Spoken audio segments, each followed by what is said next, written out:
Hello, good evening and welcome. It's Thea van Dort and it is September the 14th. It's a Monday evening here in the United Kingdom at about 8 p.m. And we're joined this evening by the lovely Nikki Luna, who is in the window above me, who's the writer, director, producer of this amazing Timelessness of Nature movie and documentary series. And our guest this evening is Philip Carr-Gomm. Thank you so much for joining us tonight, Philip. It's a pleasure. Lovely to be with you. Great to have you with us. So Philip is the head of Bards, Ovates and Druids, but he's also a prolific writer, if you've seen the description that we put below the video here. And Nikki, do you want to say anything, or are we going to hand straight over to Philip to open for us? Anyway, great to be lovely, which is to actually, because we often forget to do this because we're familiar. Yeah. But if you would share where you and Philip met, how he got involved with the film, I just think that always sets out a nice sort of beginning to these interviews. Yeah, I'm going to talk about that a bit later, but essentially we interviewed Philip, gosh, almost a decade ago now, Philip. And we then about a year later or something, we're neighbours. We live like 20 minutes down the road from each other, and we found ourselves on the same airplane, but we didn't know we were both on the same plane until we actually got to the airport in Nagpur. So that was lovely. Yes, very, very English, wasn't it? We were queuing for passports, and we said hello to each other, and I said, "Oh, where do you come from?" And you said, "Oh, Forest Row, just up the road." And then we realised how close we were. Yeah. Anyway, so that's how we met. So I thought it'd be lovely to maybe open. Would you like to open with a prayer, a Druid prayer, or another prayer? Certainly. There's a lovely Druid prayer that I can begin with, and it goes like this. Grant, O Goddess, thy protection, and in protection, strength, and in strength, understanding, and in understanding, knowledge, and in knowledge, the knowledge of justice, and in the knowledge of justice, the love of it, and in the love of it, the love of all existences, and in the love of all existences, the love of Goddess and all goodness.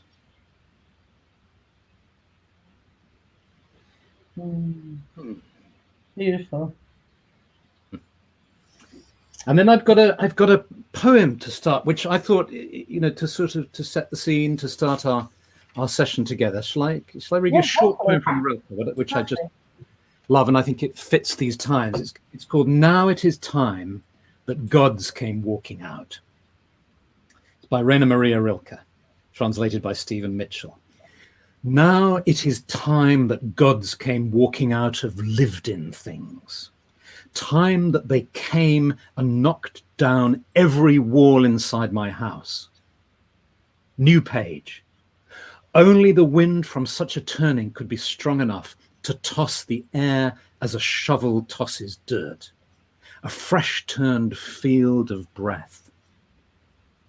O gods, gods, who used to come so often and are still asleep in the things around us, who serenely rise and at wells that we can only guess at, splash icy water on your necks and faces, and lightly add your restedness to what seems already filled to bursting, our full lives. Once again, let it be your morning, gods. We keep repeating, you alone are source.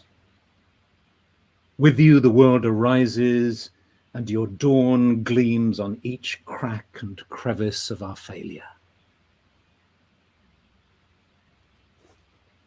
There. Thank you for sharing. Very appropriate. So, Philip, we said before that we met, I think I interviewed you actually first, and then we went to India. So there we were at a gathering of ancient traditions. And what I noticed in that week that we spent there was your openness to other spiritual traditions, obviously, but in particular Jainism. And it sort of brought me back to actually the title of our talk today, which is Magic Happens When Spirituality and Psychology Meet. So do you want to share a little bit on that? Yes. Well, it all happened really for me when I was 11. And, there's this way in which you take an acorn and within it is the potential for a whole forest. And so, in fact, the Jungian analyst James Hillman talks about his acorn theory of human development, of this idea that within us as children are the sort of the seeds of our potential that ideally will grow into who we become as an adult, and the lines of interest that we follow. And at the age of 11, I met my Druid teacher, Ross Nichols, whose Druid name was New in the Ash Tree. And he was a friend of my father's, so he was a family friend. And at the same time, I read a book called The Life of the Buddha, which is a very lyrical book by a lady called L. Adams Begg. And I remember being really touched by it. And my father also knew a number of psychoanalysts. And friends of mine actually at school, their dads were psychoanalysts. So, and my dad was very interested in psychology. So these worlds all came together, and I had my first and only job on stage. I was acting in a school play, and I had to act a psychoanalyst. I find it quite extraordinary when I look back that those three strands of interest in Eastern traditions, interest in Druidry, and interest in psychology and psychotherapy have followed me throughout my whole life. And really, when I look at the situation we are at today, the extreme crises that we're facing, they all come down to the mind of humanity. All these crises have been created by human beings at a level of consciousness. And so the pursuit of the development of consciousness, the pursuit of enlightenment in Buddhist terms, or moksha in Jain terms, in Hindu terms, and the love of nature and the understanding of the mysteries of nature that you find in Druidry, all these pursuits and trying to understand the psychology of humanity all weave together, and they've always fascinated me. And when I met you, I was going through a period of a 10-year cycle, actually, of studying the ancient religion of Jainism, which a lot of people don't know about, but it's one of the oldest religions. Some people think it's just part of Hinduism, but most Jains believe that it's pre-Vedic, it's very old, and they have very good reasons for suggesting that. And the next book that I want to write is specifically about Jainism, actually, so that fascination is still with me. But that's when we met, and yes. Very good. When all worlds collide, spiritual and psychological.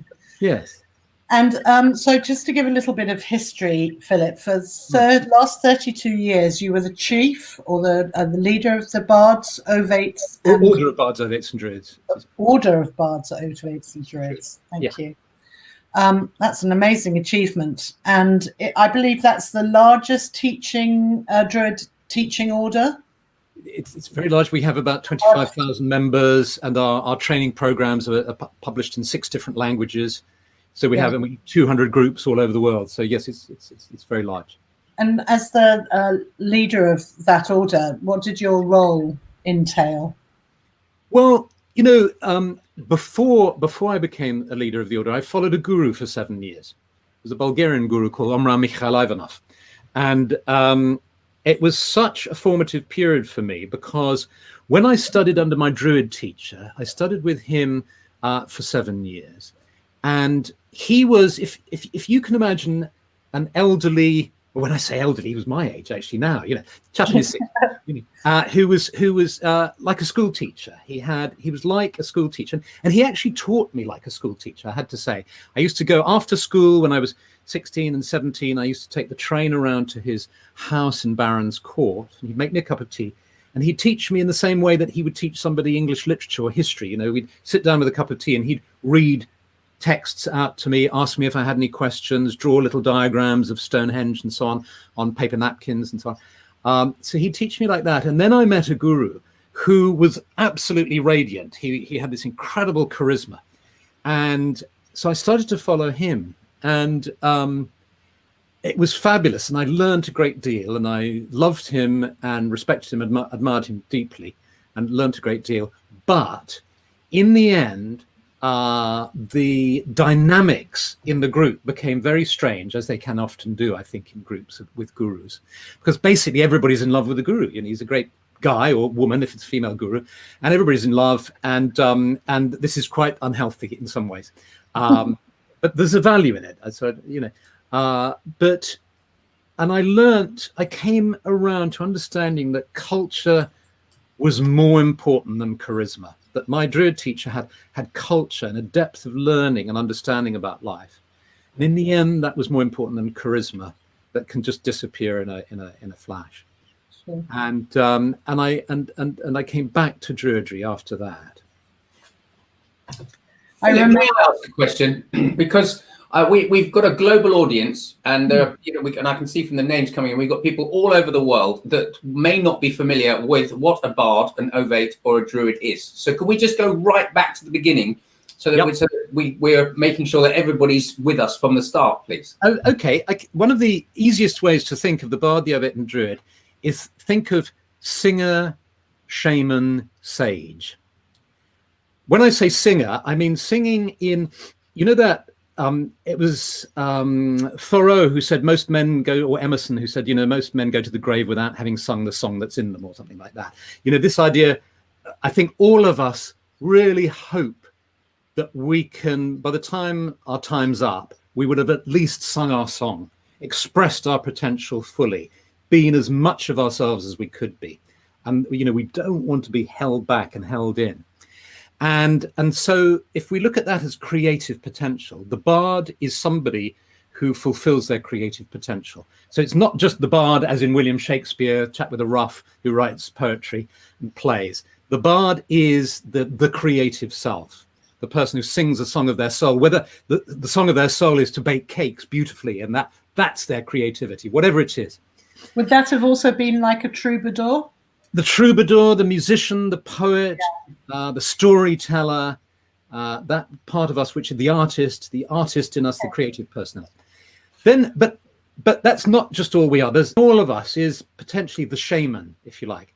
That's the part of us that wants to travel in other worlds, that wants to sort of penetrate the mysteries of time, to see into the future, to travel back into the past, to be able to heal, to be able to look beyond and beneath the surface of things, which is essentially the shaman, if you like. And so that's the ovate. And then the druid is the wise person, if you like. In the old days, the druid was the one who held the ceremonies for the tribe. They were in charge of rituals and so on. And they were advisors to tribal chieftains, to kings, to queens. They pacified warring armies. They were exempt from military service, and so on. So they were the wise people. And I think in each of us too, we want to access the wise person inside us. And so I think, you know, that we have our spiritual longing is at least threefold. You know, we long to be creative and to express ourselves fully. We long to be able to heal and to be at one with nature and to see beyond the surface. And we long to be just wise, to be able to offer wise counsel to people who are in distress and to have a sort of deeper understanding of life. Yeah. So that's the bard, ovate, and druid in a nutshell. And so the way we teach it is we take the inspiration of the ancient druids and their threefold school of bard, ovate, and druid, and then but we work in it in a modern, contemporary way to address the needs, you know, of today. Which is what I was going to ask, actually, because my question then was, and are the roles of the bards, the ovates, and the druids still relevant in today's world? And is it still accessible for the masses? But the way you've just explained it, yeah, obviously it is. It's like very relevant. Totally, absolutely. It's bang up to date. Yeah. And Philip, what was your role again within being the leader of the bards, ovates, and druids? Yes, I started talking about following a guru. So what I wasn't as the chief was a guru. I was aware of the pitfalls of gurudom, but also of the need for leadership. Leadership is a really interesting topic in itself. And I think a good leader is somebody who empowers people. So it's not power over, but it's empowering to the people. So I always felt that, that I was in a role not above people, but actually almost underneath, if you like, offering support, facilitation, guidance, perhaps a bit like a rudder of a ship or something like that. Not lording it over people, but actually supporting. So, and the process of giving it up was really interesting as well, because, after 30 years, I really started to get messages and a sense that the time was coming of completion and to hand it on. Because so often with spiritual groups, the person in a leadership role hangs on either till they're too old or until they die, and then there's a kind of mess when they die and leadership struggles and so on. And so we had a 2-year process. I announced it 2 years ago in Glastonbury. We have these big events at Glastonbury, a couple of hundred people, and it's on YouTube. You can watch it, and it was just wonderful to announce it. Seeing everybody's face, they were surprised because they weren't expecting it. And then I said, "Do you want to know who's going to take over?" And everybody said, "Yes, of course." So I did one of those pregnant pauses, that you do. I said, like that, and then I handed over to Eimear, who's a lovely Irish lady who's taken over, and there was just this standing ovation. Everybody got to their feet and just roared with applause, and that was just wonderful. And then there was 2 years of adjustment, to it. Sure, beautiful. I watched it. It was very moving. Yeah. It was. I remember actually just going off for a second because you were talking about Stonehenge and just before, and I remember because Druidry goes in 7-year cycles, is it? Well, there are 19 years is an important cycle, and 7 years are important. Yeah. Because I remember being there when the 7-year-old was being knighted as a what's that first stage at 7 years old? Oh, you must have. Were you at Stonehenge with Arthur Pendragon? Yes, exactly. Oh right. He's probably got some ancient tradition that he's revived. I don't know. And he said, "Are you ready to be a druid?" or whatever the term was. And this little kid, his face shone, and he said, "I was born to be ready," in this booming voice. Oh, it was fantastic. Lovely. So lovely, Eimear. And there's no fixed term. She now will lead until it feels time. Yes, we're thinking probably 7 or maybe 9 years. Another nine is an interesting number. We'll just be sensitive. I think the whole art of sort of working in this realm, if you like, of spirituality is to be open to spirit, open to inspiration. But also having an idea of where you're going and having boundaries and containment and so on. If you make it too tight and too rule bound, then the spirit can't sort of speak to you.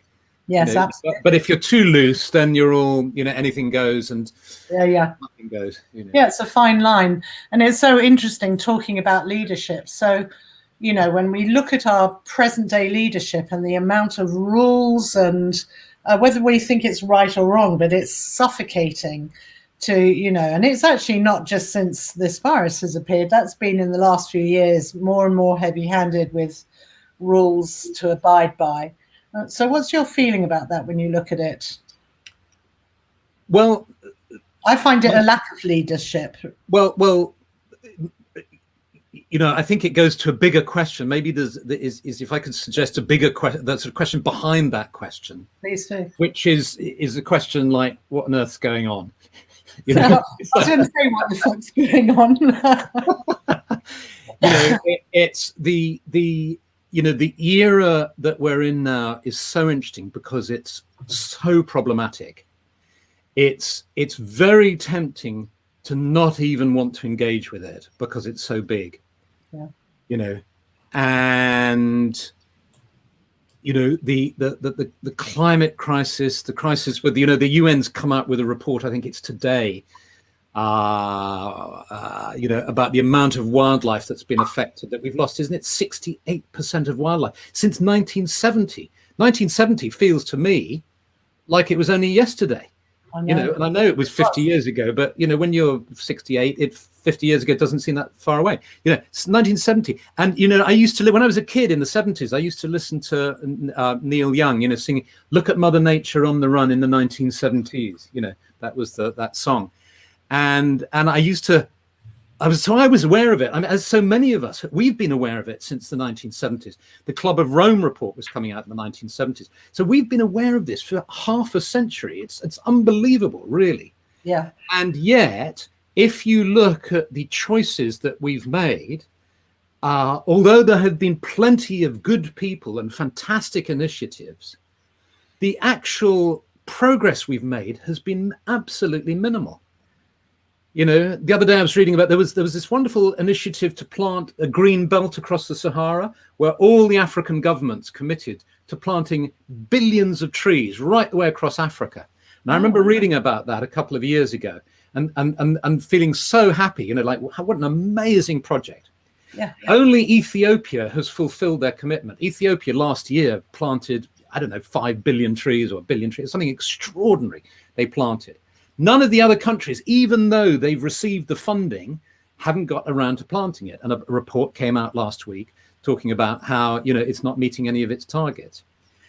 And so this question of, so on the one hand, we've got that. On the other hand, we have this strange phenomena, getting back to leadership, of these extraordinary people like Bolsonaro, Trump, the guy in,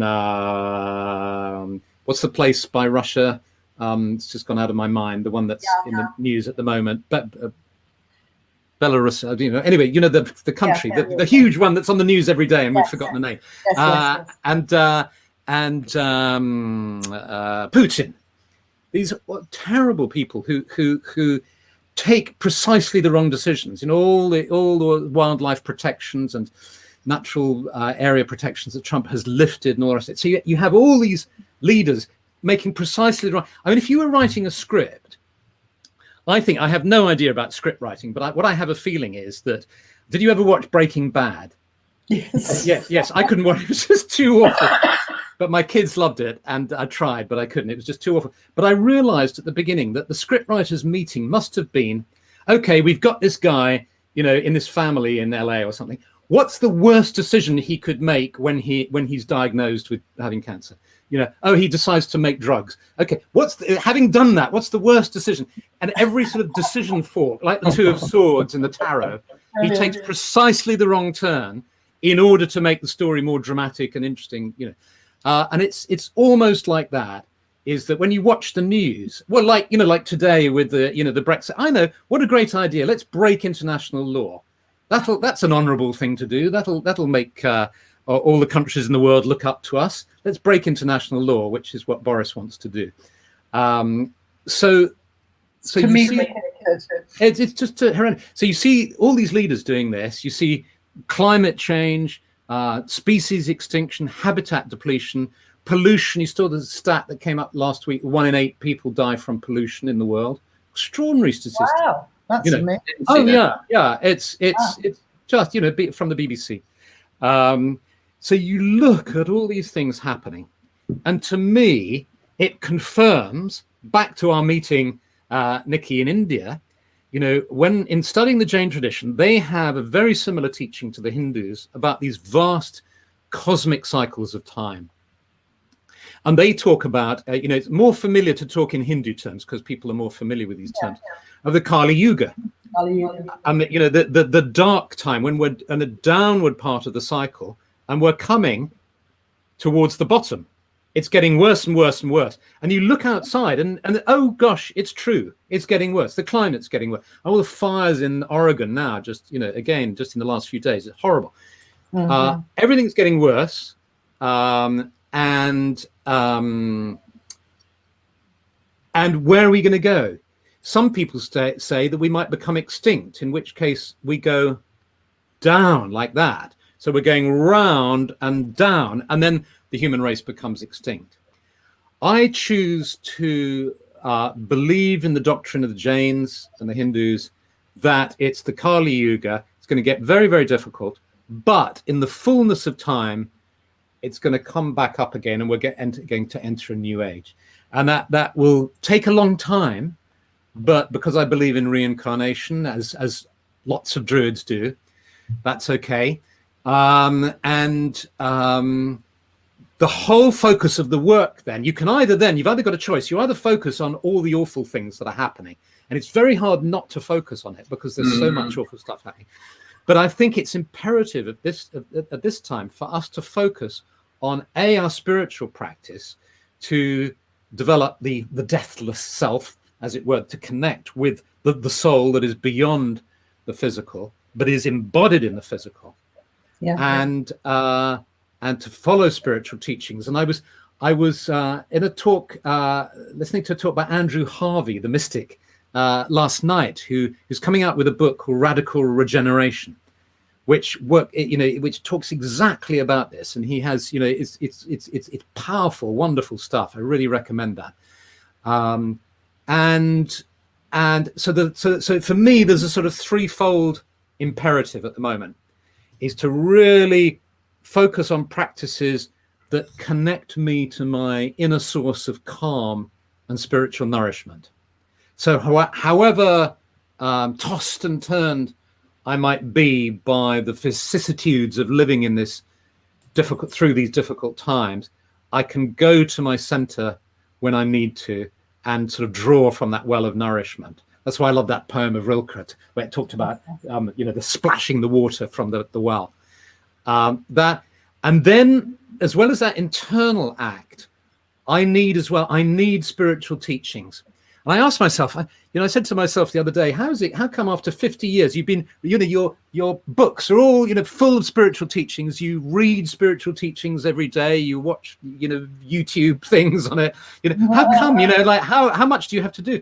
And I think it's quite simple that we need reminding. Yes, B, we need inspiring. And there's always stuff to learn. It's not like you ever reach a plateau and you say, oh, I've understood everything now. I got it. No, there's always more and more understanding to get. And then the third, and then just sorry, Theo, say that again. Until the inhale doesn't follow the exhale. Yes, we'll always be learning. Yeah, absolutely. And then just that the third really important thing, I think, is being of service in some way, acting in the world, giving your love, your attention, your money, whatever you can, in some way, in a small way. And I think one of the really helpful ideas I came across around that, because how overwhelming it can all seem, it all seems so awful and all the rest of it. Is this distinction between the circle of concern and the circle of influence? Do you know about that distinction? No. It's so helpful, so simple. Draw two circles, one big circle and then a smaller one inside. And the big circle is your circle of care. And that's, you care about everything. You care about the whole planet, all the animals, all the people on it. You care about all of that, obviously. But your circle of influence is smaller than that. And if you try and make your circle of influence that big, it's an awful strain and you won't make it. So you realize we all have varying circles of interest. We all have our loved ones around us, our friends, our community, our neighbors. Some of us are writers or speakers or whatever, and it may be a bit bigger. But you work within that and you give your energy into that. You recognize your circle of care, and then you focus your energy on your circle of concern. And then that takes the pressure off that sense of overwhelm. Yeah, absolutely. It's a very good thing to remember. I often go into that overwhelm space. Yeah. So we're talking about leaders and their almost drive away from any responsibility towards nature and our planet and our health and the environment. But it's what sort of makes Druidry really relevant also now, because so many people have taken to their gardens and suddenly realizing, and I think it's grounding people as well, giving them a stability amongst all the drama and the fear. So Druidism is what, a reverence to the natural world, personal creativity, and a sense of communion. with the nature spirits. Absolutely. You know, when my father was dying, he came to live with us for the last few days of his life. And I remember taking him out into the garden, and we're lucky enough to have a nice garden just here. And he just sat quietly in the garden and was looking at the flowers and being amongst the trees and just loving it. And it was a sort of time. It was only a day. It was only probably an hour. I don't know. It wasn't long, but it was a timeless moment. And I think what a lot of people have discovered is the timelessness of nature. It's very paradoxical because, of course, it's completely time bound, because the green leaves you're looking at are going to go brown in the autumn and golden and so on. So all of nature is very much working in time. But paradoxically, you connect to the eternal and the timeless. You go beyond sort of linear time. And so many people we've talked to, I mean, basically what's happened is I've always loved traveling, and I've traveled a great deal in my life, and I've had sort of itchy feet, I suppose you could say. And one of the things that I'd always wanted to do was to undertake the Jains have a vow, what's called a vow of confinement, which I've discovered that the Quakers do as well, and the Benedictines, and maybe every religion, I don't know. What is it, a vow of? A vow of confinement. And what I learned about it in my studies with Jainism. And what they do is they say, I will vow to not leave and then you fill in the blank, not leave my town, my room, my house, my bed, my whatever it is, a particular area and then you set a time. So you might have a vow to, I won't leave my house for a year, or I won't leave my town for 7 years, or whatever it is. And, it's up to you. You're empowered to choose the thing. And what I realized with lockdown is that suddenly, I'd been never quite had enough willpower to do it. But suddenly I had I could take a vow of confinement.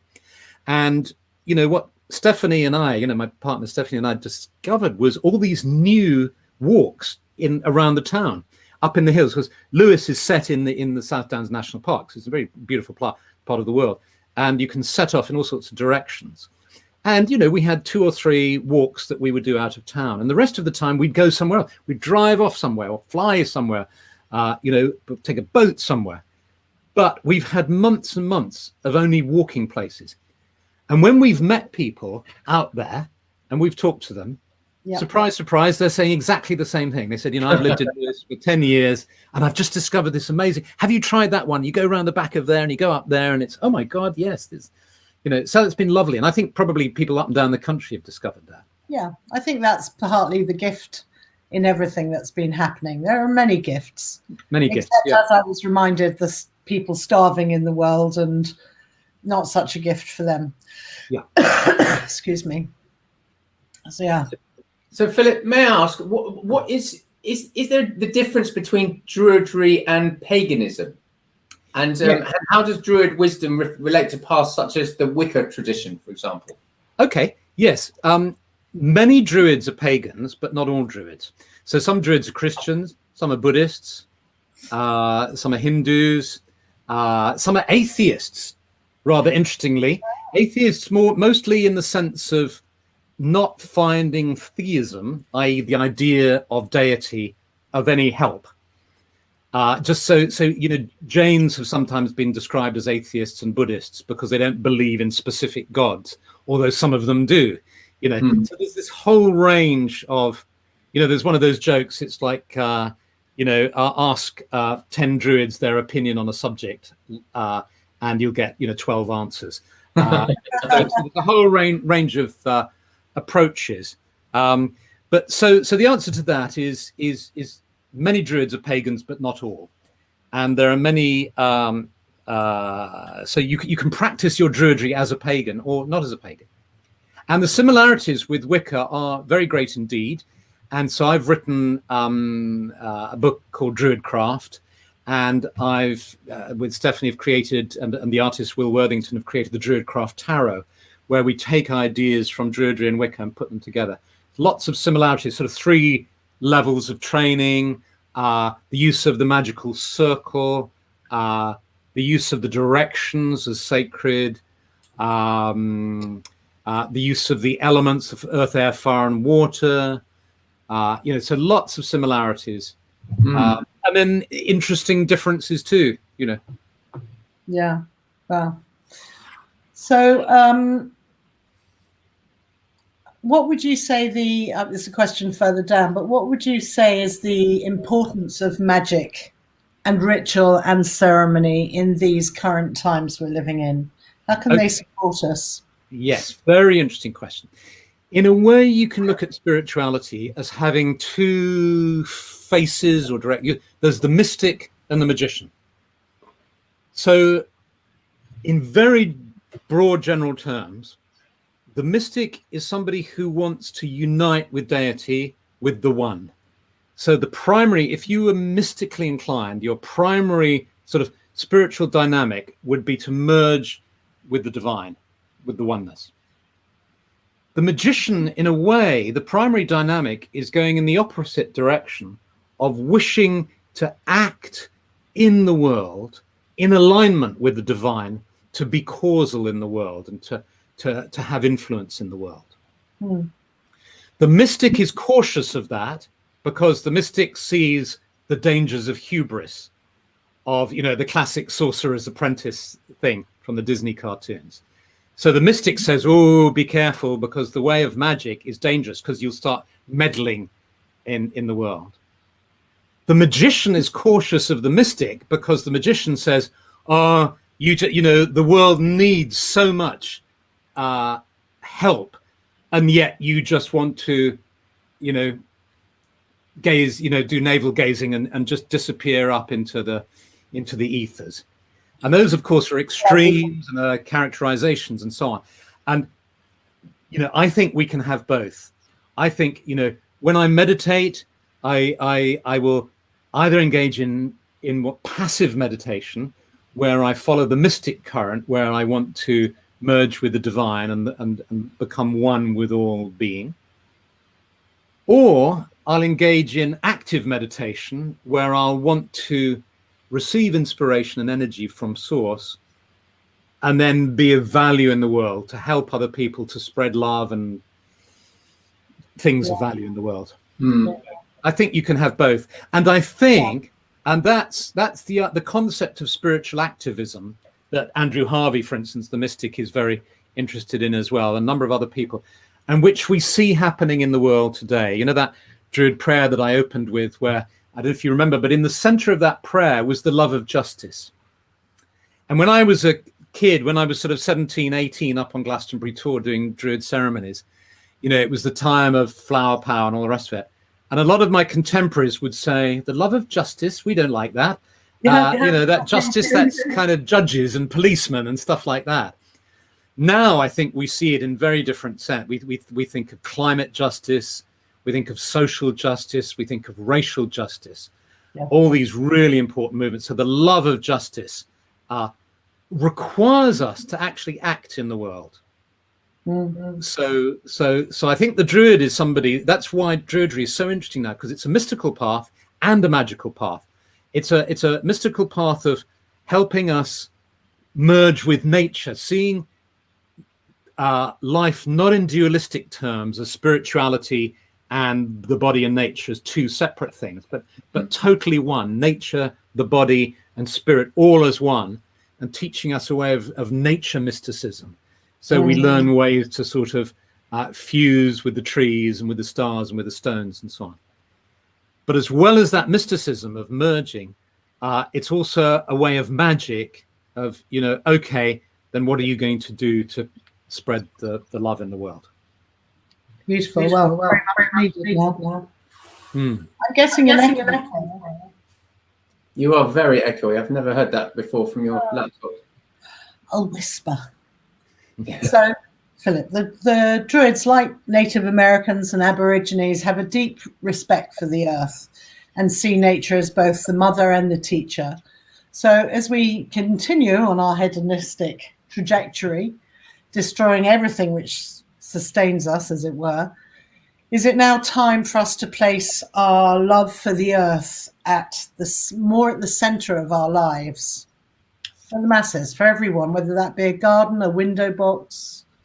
Totally. I mean, what what we see at the moment, this period we're going through, is the result of us not heeding the voices of the mystics throughout the centuries.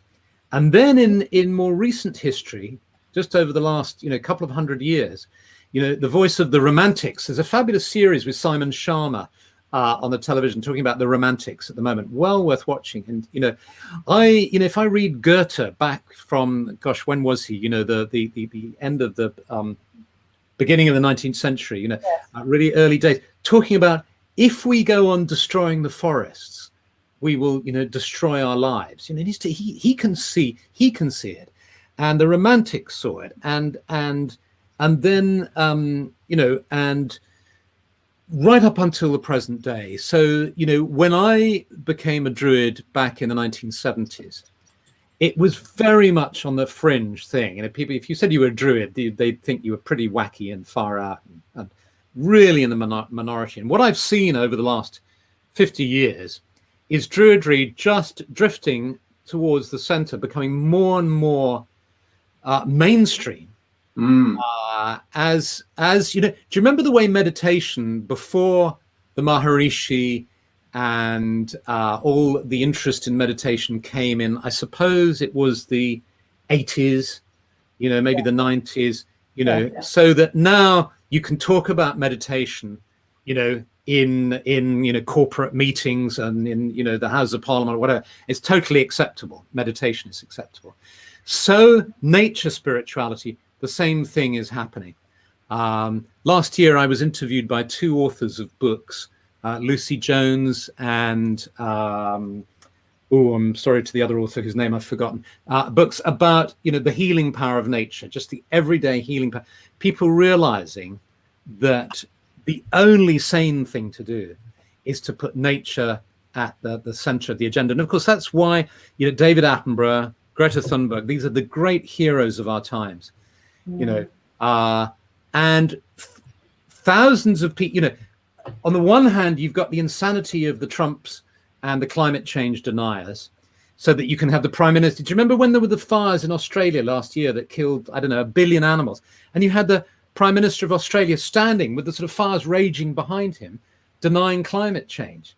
So you can have on the one hand the insanity of that.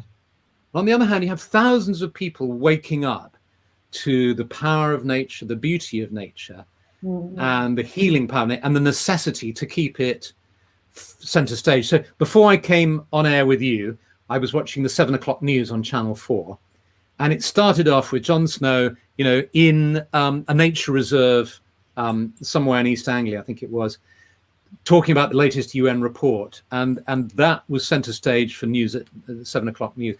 So it's becoming totally mainstream, which is why I think so many people are turning to nature spiritualities like Druidry. Yeah. I hope you're not coming down, Nikki, with No, I've just had it for 10 days. You've had it for 10 days, but it's not COVID. No, it was too. Thank heavens! Hooray! Hooray! Hooray! Good. So, where am I? I wanted to talk about our indigenous roots. So, especially Druidism and paganism, we've pretty much lost our way with what our indigenous roots are. So we go off here, there, everywhere in the world looking for other wisdom teachings and traditions from other lands. And Matt McCartney came to Teo's, about a year and a half ago, Teo. Yeah. And he gave a talk about ancient Britain and specifically our British tribes, and he named them one by one. And we were a room full of 60 conscious seekers, I would say. And really collectively between us, we had heard of one or two, the Iceni and maybe the Siluris. But the rest there was this collective amnesia in the room, which was so bizarre, because if you go onto Google, you can see a map of England and where all the tribes were placed. And so I just wondered what you felt about that.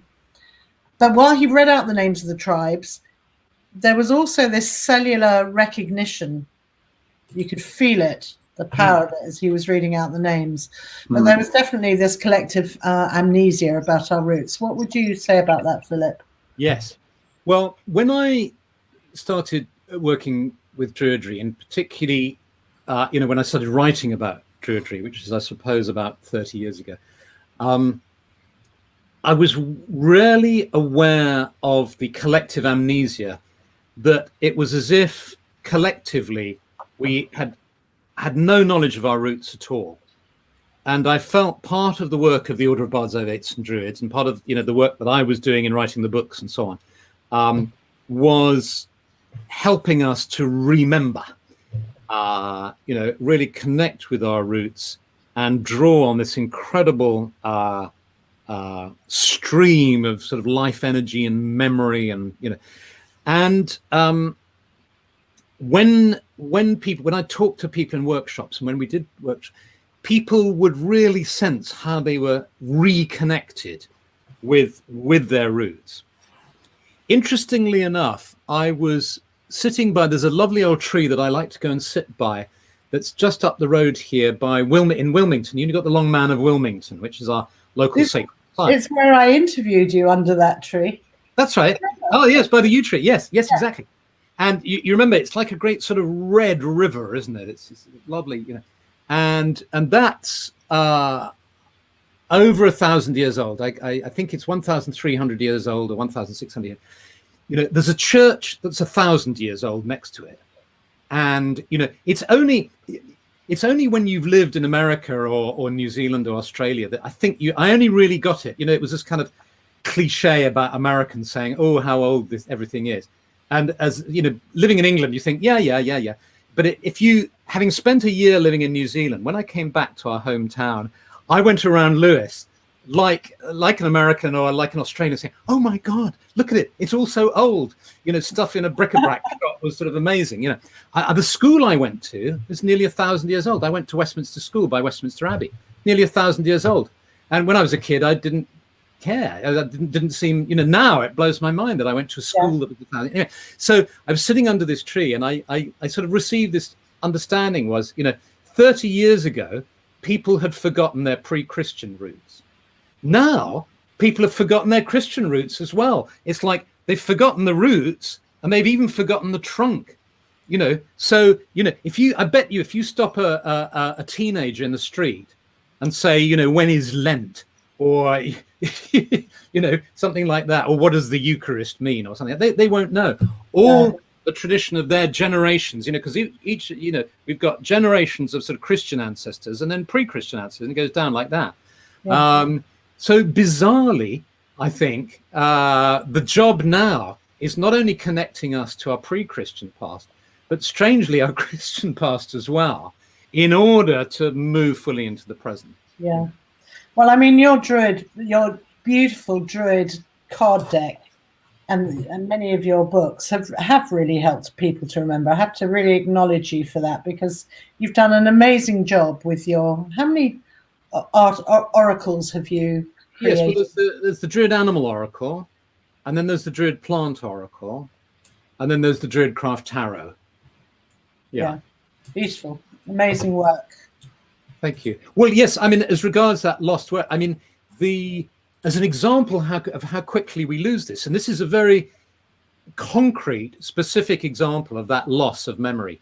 When I put the Animal Oracle together, I had a past. I'd done a degree in psychology at UCL in London, and I had access to the Folklore Society library in London.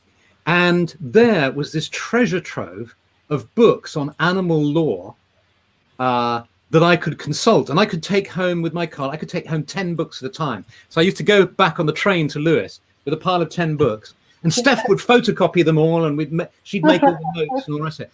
And so the Druid Animal Oracle is built up of our own insights and the understanding we had from the Druidry that I had inherited from Nguyen, but also from all this lore that was in these books.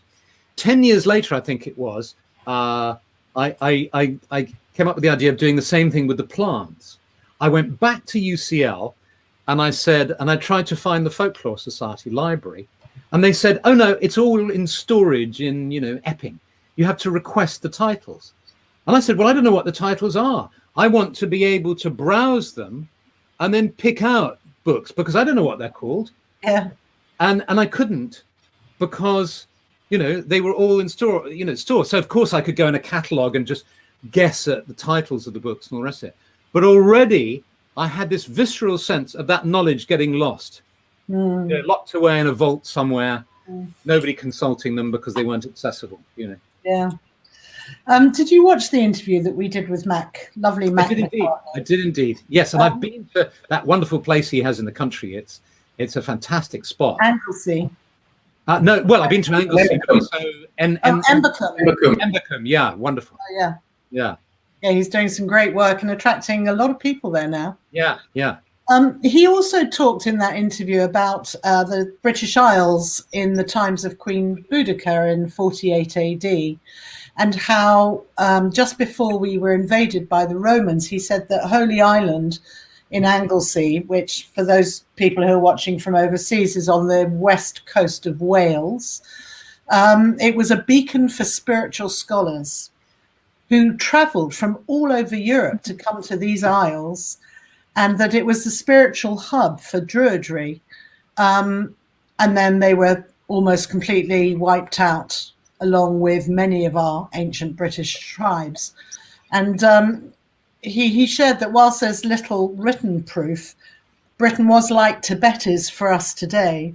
I just wondered what you remember, know, understand about the Druids in these times, Philip, in those times. Absolutely. So one of the really empowering ideas to grasp is that when we get switched on to the spiritual path, the exoticism of places like Tibet are so appealing, obviously. And we look to our own, you know, if you happen to be in the British Isles, you look and look in the wrong place at the wrong time, and it can look dreary, you know, suburban streets on a grey winter's day. You know, there's no exoticism there. But what happened for me, you know, when I grew up in Notting Hill Gate. So I was on, and that was before the film came out. So it was the sort of wrong side of the track. So it was very dreary. And there were bomb sites. You know, in the 1950s and 1960s, there were these bomb sites from the war that hadn't been up. And, you know, like people used to say, you know, before the 1960s, it was all in black and white. And that was how it felt. You know, the color got turned on in the 1960s. But before then, it was black and white. It was grey and dreary. And when I met the old chief Druid, he inspired me, you know, with this vision of a magical landscape, you know, with ley lines across the earth and with all these Stonehenge and so, you know, Avebury and all these places. And we did ceremonies in Glastonbury and so on. And then I discovered that my grandfather was a really close friend of Alfred Watkins and had started the Straight Track Club, which was a group of enthusiasts about ley lines. And so I had all sorts of ancestral memorabilia in the family, which, you know, was a lovely connection for me. And then John Michel came out with a book called A View Over Atlantis, where he looked at the numerology of Stonehenge and of the Great Pyramid, and he built on this idea of the ley lines being power lines across the landscape and all the rest of it. And it was as if the veil was lifted and I saw Albion, if you like, or I could have this vision or glimpse of how it could be, you know. And so Druidry is a way of really connecting with that. And then you learn that Druidry, as Professor Ronald Hutton, who wrote the seminal study on the pagan religions of Britain and is the head of history at Bristol University, he said how, you know, the British Isles have given two religions to the world. One is Druidry and the other is Wicca. They both came out of the British Isles. And it's said in the classical texts and the old text that people Druids in France, you know, what was France before it was France, Gaul, you know, and Brittany and in Ireland would come to Britain to complete their studies. It was the Tibet, it was the Mecca, you know. And if you're really in tune, there are certain places in Britain that you can go to. And if you meditate and tune in, you can absolutely get that, you know. absolutely magical places. I get that in Avebury under the big copper beech trees. Yes. With all the exposed roots. That's a fantastic place. You go up to Iona, you sit on Iona, which, you go across on the boat to Iona, which was called the Isle of the Druids in the past. Yeah. And, it's very nondescript from a boat. It's just an island with a little hill at one end. You step onto that land and you're stepping onto the oldest land on planet Earth. It's as old as Uluru in Australia. Mull, the island right next to it, is really young, the rock. Iona is as old as Uluru. And I know that because the lady who became a member of the order, who ran the Argyle Hotel, had done her PhD in geology on Iona, so she knew her stuff. Wow. So this is true. And we should say, for people who've not heard of the term before, Albion was the ancient name for Britain. Is that correct? Yeah, that's correct. Yeah. Merlin's Isle. Merlin's Isle. Just to show people where Iona is, because I didn't know before. I only discovered this while I was on holiday in Scotland this year, when one of those beautiful 3 synchronicities happened at the same time, where we suddenly heard about Iona. Are you able to see that on your screen? There you go. So if I zoom out a little bit, so you can see this is the United Kingdom. We're somewhere here between London and Brighton, and if I zoom in and head up towards the Scotland up here, and then right over here, this is the Isle of Mull. That Yep. And you see there, imagine you're listening to this and you're anywhere in the world. I ran retreats there for many years, and a guy from Hawaii, a psychologist who worked at Pearl Harbor, used to come every year all the way from Hawaii to this island, and when he got to the beaches on the western coast, he said, "Oh my God, I'm back in Hawaii. Lovely white sandy beaches and turquoise sea on a sunny day." amazing. But it's even if you say you live in London, the trek here, it's a major trek to go all the way up to the mainland, and then to take a boat across, and then another boat from Finnefort there across to Iona, and then to trek down to those western beaches. You've undertaken a major pilgrimage, and you're on the oldest rock on the planet. And it's like a living cathedral, a living spiritual, a living ashram, where you just have to close your eyes and meditate and be. And you see, yes, in that satellite view, you can see the sandy beaches there. On a sunny day, it's just gorgeous. Wow. Thank you, Teo, for bringing those up. You're welcome. I always like to share things, because I'm an individual person. If you're just talking about summer, I'd love to have some sort of visual idea of what it looks like. Absolutely. That's fact. So, Philip, you spoke about this a little bit earlier, but so I love what you were saying about the fact that Druidry seems to be almost up and coming when so many things are disappearing in time. So, do you think there's like a renaissance happening now in the 21st century? Totally. What happened was there was a period 300 years ago. There was a period that is called the revival period of Druidry. It's when people started to become, when the grip of the church started to get loosened. There was the Enlightenment, reason, and the power of the church was freed up. So that was towards the sort of end of the 18th century, and scholars started to become interested in Druidry. And what can our ancestors, studying the life of our ancestors, tell us? And so they began a period what was called revival Druidry, and that's gone on for 300 years. And then from really the 1980s onwards, there was a revival of interest. If you see, there was an acceleration after the Second World War. You had all the mess of, classic example actually of how those 2 world wars, the crises, and one would never wish a war on anybody. One would never wish any negative events. But there is this business of crisis preceding creativity and change. I think we're going through a similar process, So there was this awful, terrible suffering, the First and Second World Wars, and then everything changes, and there was this sort of acceleration. So you got the sort of hints of it in the Beat period, the Beat poets of the 1950s, the voices of the Romantics coming back again, moving into the generation of flower power, where there was a sort of mass turning on of people, where psychedelics actually helped to initiate vast amounts of people. And then the wave carried on. Some people got caught in the undertow of that, and there was suffering involved in that too. But if people surfed the wave and carried on, there was another whole decade, really you're talking about into the 80s now, of the gurus. The gurus started to arrive. There was a whole influx of spiritual teachings from them. There was an undertow of that. Then they all started getting busted for tax evasion and all sorts of things. And you know, they became inflated and all sorts of issues there. And there was an undertow where people got caught up in guru worship and all that. But that carried on into the late 80s. It was really from 1988 onwards. The big fires in Yosemite and the environmental crisis started to really sink home to a wider public. Since the 70s, people knew about it, which was why Neil Young was singing about it in the 1970s. Yeah. The Club of Rome's report came out in the 1970s. And there was Rachel Carson's book even before that, The Silent Spring, about DDT and so on. But it was in the late 80s that a wider audience started to hear about it, and Friends of the Earth and Greenpeace started to develop and so on. And people started turning towards indigenous spiritualities.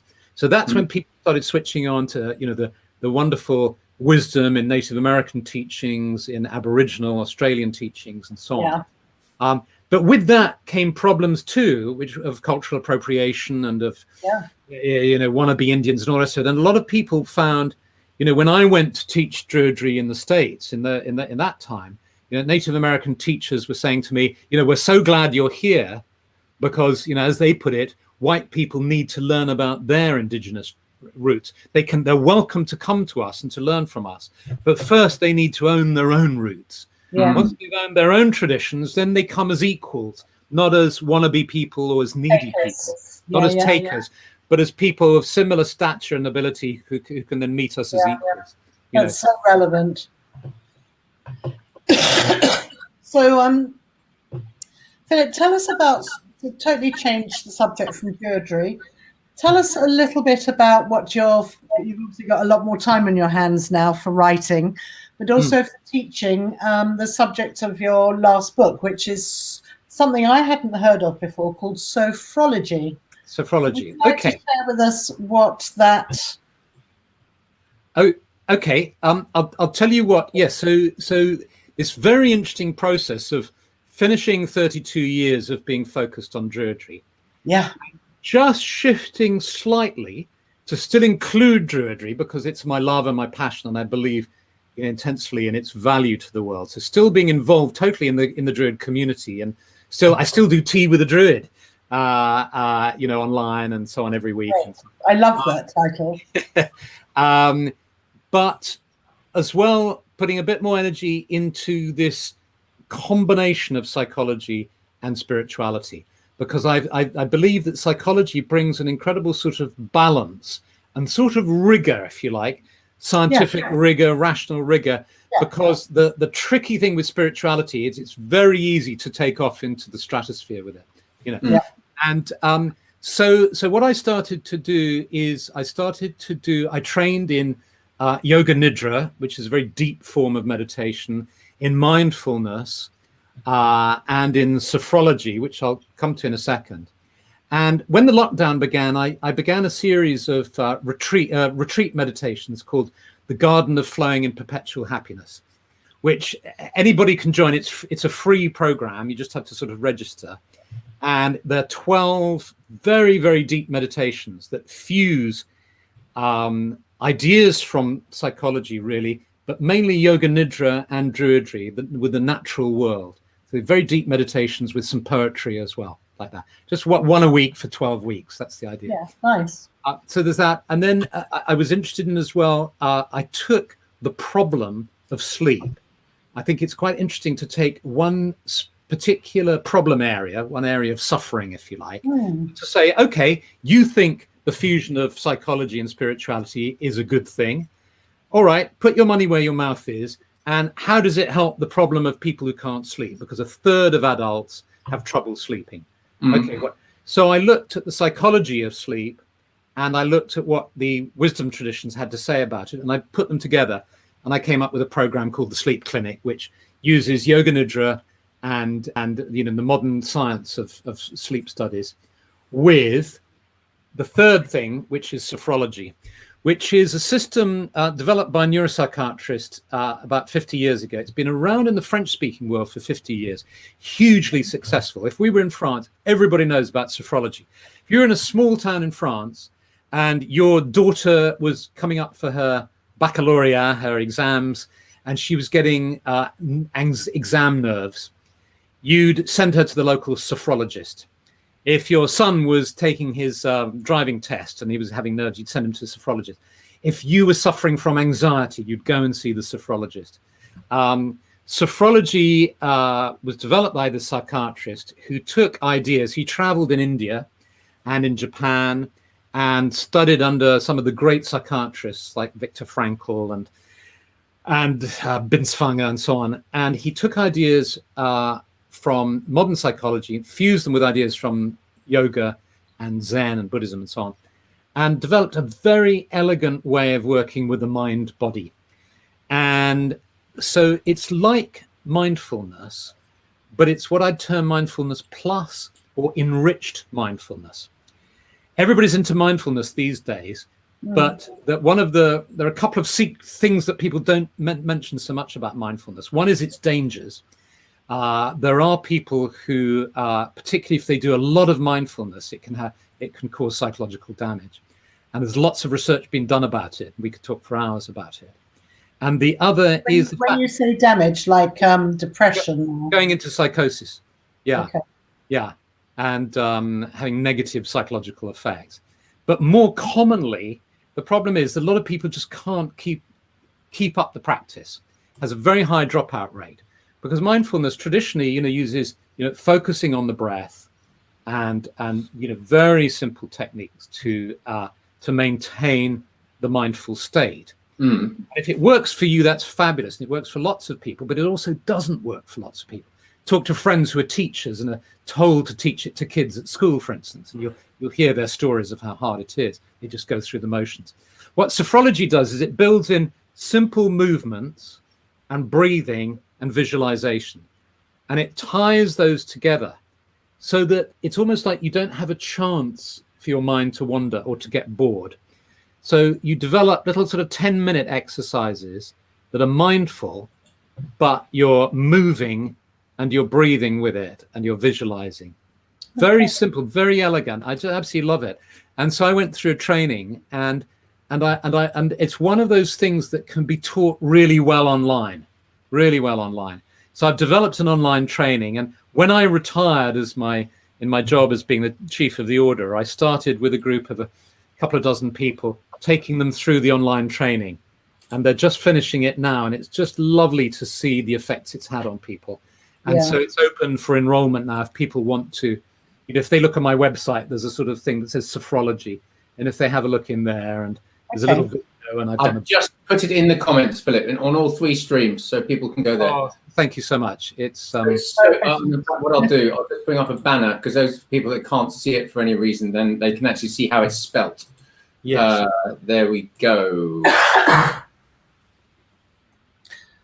So that brings me on to another question about sophrology, or about a symptom in our society now, and that is fear. There's so much fear in the world, peddled, unfortunately, by MSM, mainstream media, and essentially it's fear porn, and something that is very seductive to us humans, and also very programmable.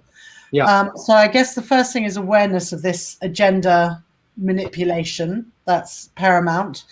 So we turn off our TVs, we don't listen to the monotonous daily diatribe on the radio, and we try to disengage from mass consciousness. But just taking it to a personal level, I noticed that when lockdown first happened, I think I was one of those people who, for the first week or two, it was fascinating, listening to the news and them giving us instruction every day. So I'm aware I was taking it in. And so suddenly last week, when we were meant to do our interview, I suddenly, absolutely out of the blue, and thank you for all the get well messages from everyone, but I suddenly, as I was talking to you, Philip, I couldn't type. I lost all mind-brain coordination with my hands, my arms, everything was numb. And for that moment, for those few hours, I could feel that fear in me. I thought it was some kind of neurological blip. And of course, as soon as the paramedics came and all my tests were fine, suddenly my logical brain kicked in, and because my stats were good and I was fine.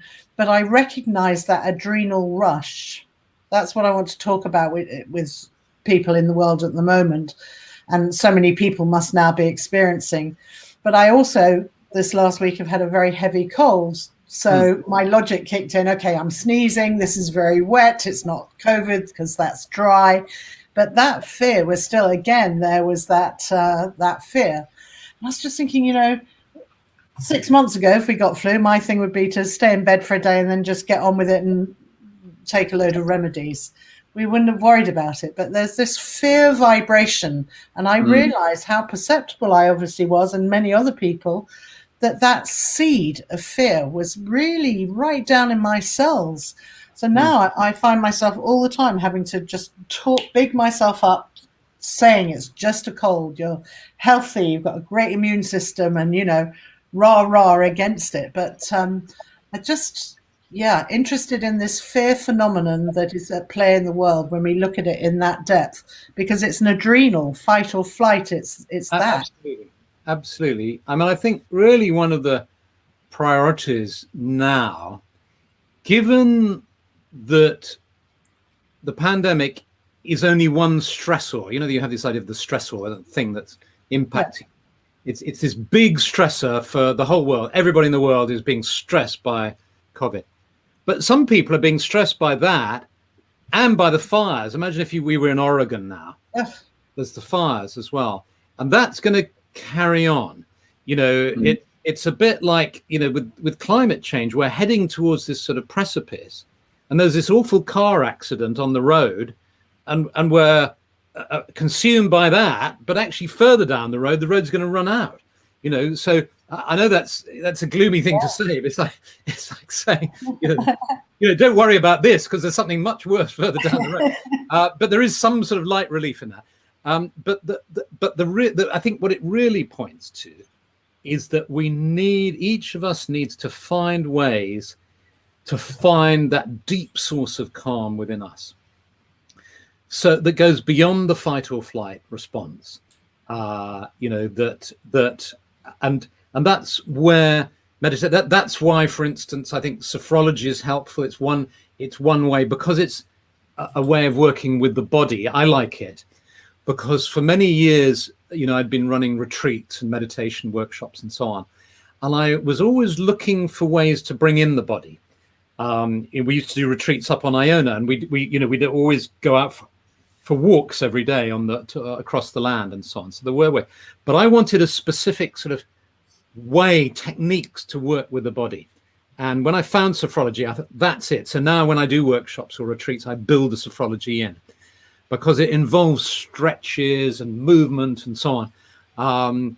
And I think when you're dealing with anxiety, in addition to having meditative techniques and working with the chakras, learning how to go deep down inside beyond the fear to that deep wellspring of connectedness to the divine, it really helps to be able to work with the body as well. Yeah. And can I just on that, I find myself trying to deprogram myself, because it's so subtle and it creeps in there without you realizing. And so I'm constantly trying to clear these neural pathways, and we all have our different ways, whether it's meditation or whatever. But it is, I realize just how deep that goes, just being exposed for that first week, really. Yeah. Of all those talks. Yeah. And there's it's hard, isn't it? Because on the one hand, we don't want to be in denial. We want to be able to face what's happening in the world without, we don't want to stick our heads in the sand, but we also don't want to be overwhelmed by it.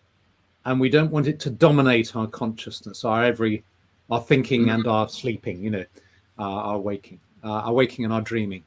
And I think probably each of us has a different level of, the amount that we can tolerate, the amount of input we can tolerate without it being detrimental to us. And we have to sort of find that. Yeah. I also find it's quite amazing how differently you react to things on different days, So, for example, last week, they've now said in the United Kingdom, well, as you know, but for our global audience, that we're now not allowed to meet in groups of more than 6 people.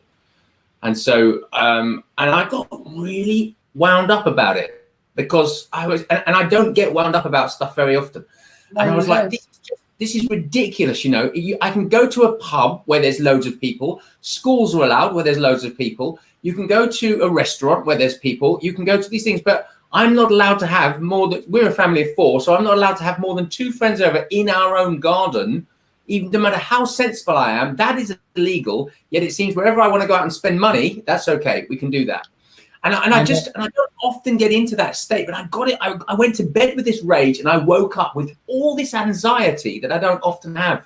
And I think it's really interesting to see how that external stimulus really does affect us on an internal basis, and how often difficult, no matter how much work you do, it's difficult to bring yourself, boom, back into that body and go, hold on a minute.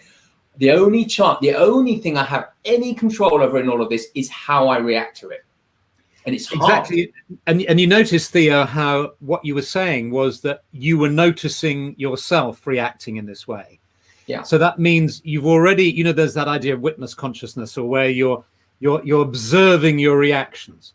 And I think it's that's a big, it seems small in a way, but it's actually really big, because when we are able to notice how we are reacting, we're already not trapped in the programming. A lot of people haven't got to that stage. They will be blown by the wind. They will be feeling angry, upset, more or less happy, and so on, without having any sense of control over it. But you were expressing it in a way that you were able to observe your own reactions, and I think that's really helpful to be able to do that. And it has been very interesting. I agree with you to observe how over these months. There are days when it doesn't seem to be pressing on me so much, and then other days when it's the major, it's a major concern for me, and so on. And it's a big learning curve for all of us, I think. So I'm very interested in finding out more about the sophrology, because I love the idea of taking the meditation and adding something physical to it as well, because I think on a biological level that's going to make internal changes. Because I, as Luna knows, I self-diagnosed myself with ADD. So having read Gabor Mate's amazing book, Scattered Minds, I was reading it about my son. And actually, I was about a third of the way through the book. I'm actually reading this for me, not for my son. And so I struggle, and have done for years, with meditation, because my mind moves so quick that it's just very difficult to be still. But I feel that Qigong, for example, or anything where there's actually movement involved, almost a distraction from my mind, then allows the mind to come. So I'm fascinated to learn more about sophrology, which brings me on to my next question. So now you've got more time to spend on writing and teaching sophrology. What else is there on the creative horizon for you? Well, I'm doing that, and there are these online courses that I'm developing in sophrology, and then I want to write. Well, I've been wanting to write for 10 years this book on Jainism, which I hope to get to in the spring, because so few people know about it, and it has some real jewels, I think. But like many of these things, they're often expressed in a way that is a little inaccessible for people in the 21st century. So I want to work with that. And then beyond that, I don't know. I'm excited to leave some open space to see what happens. Fantastic. Does anybody watching now have any questions for Philip? I've been watching. There's been some beautiful comments about coming in. Franklin's been very, very involved this evening, saying the vectors of disruption are uncountable. The world age is ending. Crisis. A new world age is crowning. We're called to be undertaker and midwife. The time is at hand for preparing for a new way. It's beautifully put. Really, yes, really Franklin. He contributes to in the YouTube. He posts wonderful material on the YouTube channel, and yes, that's exactly what Andrew Harvey was talking about last night as well, about how you know, Andrew Harvey talks about how we've come to the dark night of the soul collectively. You know, this dark period that we're coming to is like the dark night of the soul, but and it's the death of the old order, but it's also the birth pangs of the new. And he has a wonderful story about how he meets an old lady who is a Kali initiate and an enlightened woman in India, who talks to him about how she sees this as the birth, you know, the birth canal that we're going through, and there's some pain and suffering, but with a light at the end of the tunnel. Yeah, I think that's absolutely right. I was going to ask you about how you experience the subtlety of the new energy that's available for all of us now, Philip. And it's almost like I think it's quite clear that the past is we're not relating to that anymore. Almost like we're now pulling in from our future for now, those skills, those tools that we carry. And we seem to all be getting quite adept with our skills of intuition and perception and all of that. I just wondered how you experience this new energy. That's interesting, isn't it? There's I think there's a way in which, in reaching towards the sublime, towards inspiration, towards the new way of being, towards this sort of subtle incoming energy, as you talk about it, we're going outside of time. So it's not so much that we're reaching back into the past, because it's always interested me that Druidry is so ancient, and the analogy for me is the salmon returning to its spawning grounds. You know, when the salmon's about to die, it returns to its spawning grounds, and it lays its eggs up in the, you know, it jumps upstream, goes back. So it's like going back in time, goes back to the source, lays its eggs, and then it dies, and its decaying body provides the nutrients in the water for the baby salmon to grow. And I think that's, you know, the salmon is a key symbol in Druidism. And it's so apposite. So, you know, what I hope for is that the sort of out of the death of the old age and the old paradigms, that will provide the sort of nutrients for the new humanity and the rebirth. And you know, and I think I was also talking about there's that echo. Luna, you've got to lean forward. It's because you're back from your computer. Oh, okay. Well, that's better. So I think it's also about our shifting from 3D up into, I don't like saying dimensions, but say to 5D. It's like a radio I heard yesterday described in a talk as when you're tuning in to channel 5 and you're no longer where channel 3 is, that sort of disappears and goes away, and you're then operating from channel 5 and all the laws and rules that regulate that. Yes, I don't know what that. That's not an analogy that works for me, but that's okay. These are all sort of metaphors and tuning into a new frequency. I think, like a radio station. Yeah. Shall we answer some questions? Yes, if there are any, absolutely. There's lots of questions coming in now. This is not so much as Philip's specific question, but I think this is a great one because we've got so many new people that actually don't know a lot about what we are and what we do. So Celia said, where did the idea of the sixth sun come from and why the sixth? So maybe we won't go the whole of the idea of where the sixth sun come from, but just brief explanation about the sixth, Luna. Simply because I was going on this nearly 26,000 year cycle that had come to completion by the 21st of December 2012. So, and that was comprised of 5 periods known as sun periods, each lasting 5,126, I think it is, years each.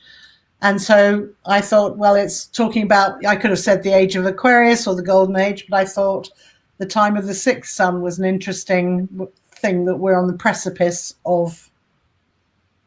So that's how it became the sixth sun, time of the sixth sun. Thank you. Now, Sophia has written loads tonight, and she's asking this question. Philip, how do you envisage the new age? How do we navigate all the control and restraint on our path towards real freedom? Aha. Yes, that's a lovely question. Well, you know, this idea of freedom, it's, you know, moksha, this idea of liberation, as it's talked about in the East. The true liberation is spiritual liberation. Much as civil rights and the freedom of the individual and so on are tremendously important, hence the centrality in the Druids' prayer of the love of justice. So this isn't at all to sideline the importance of justice and individual liberties at a political level, if you like, and external. But the first freedom is internal, is you can have all the freedom in your life. In order to prove this, meet rich people. They're some of the least free people I've met, are the wealthy people I've met. You know, and they are outwardly free. They can do anything they like. They see a house, they can buy it. They see a boat, they can buy it, but they're not free. So the prime freedom is internal freedom. And it's freedom from, at a psychological level, from neurosis, freedom from anxiety, freedom from obsessions and compulsions, freedom from mental suffering and so on. And in addition to those freedoms, it's also the ability to be creative, to give of your best, to achieve your potential, and to be of service in the world. That's the prime freedom. And then the other ones follow from that, I think. And, you know, but you won't be freed from mortality, for instance. You know, we live in an impermanent world, and the law of impermanence exists. And so there are things that you can't be free of.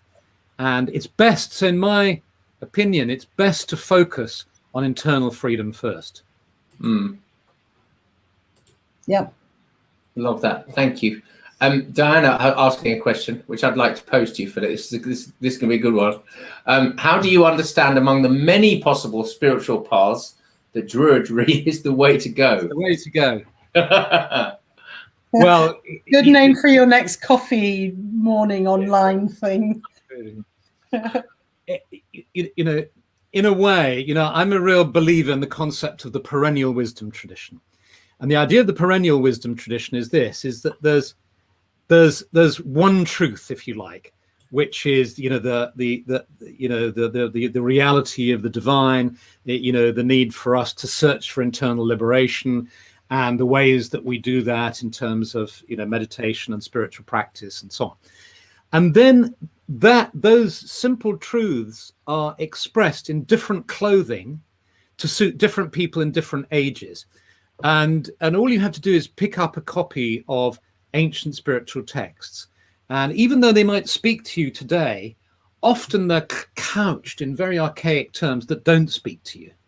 So, for instance, for me, I mean, I have to admit that although some of the words in the Bible are very inspiring to me and very beautiful, a lot of it just absolutely doesn't speak to me because it's clothed in a way, it's using language that, and images, metaphors, and so on that don't work for me now. You know, so the job of spiritual teachers is to continually re-express essentially the same ideas in different ways to reach different groups of people.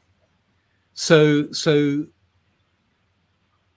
yeah, you know, they're always saying the same thing in a way, but they're finding the right clothing, the right way of speaking that will touch the hearts and minds of people. So Druidry is, you know, uses the language of nature, uses the images and idea and inspirations of the ancient Druids with their fascination for the trees and for the stones and so on, that I think speaks to a lot of us today, particularly its love of trees. You know, for Druids, the tree is central, you know. And when I don't know about you, but when I come to a huge ancient tree, that's when I feel most like worshipping in the classical sense. Wow. I could get out of the car, you know, and go up to a tree and fall on my knees and just, you know, make a gesture like this. I was about to say, it's the one thing that can bring you to your knees, something awesome like that. Just the awesomeness of a huge tree, you know, and so I'm very proud of Druidry in its love of trees, its championing of trees, and the centrality. And I love the way the tree is a central image in Druidry, you know. But other natural features are as well. Like I said, the salmon, for instance, is a central feature in Druidry too. So for many people, it speaks to many people. And it's just a question of finding, I think the thing that with spirituality is finding the way that speaks to you. If it strikes a chord, then follow it.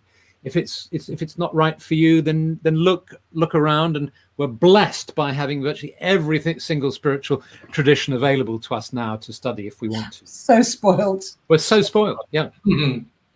We're coming up to 9:30. Is there anything really? It's been such a lovely conversation, Philip. Absolutely You've fantastic. gone all over the place. I'm going to put Philip's details up here. So Philip's website is www.philipcast with 2 R's -gomm.com.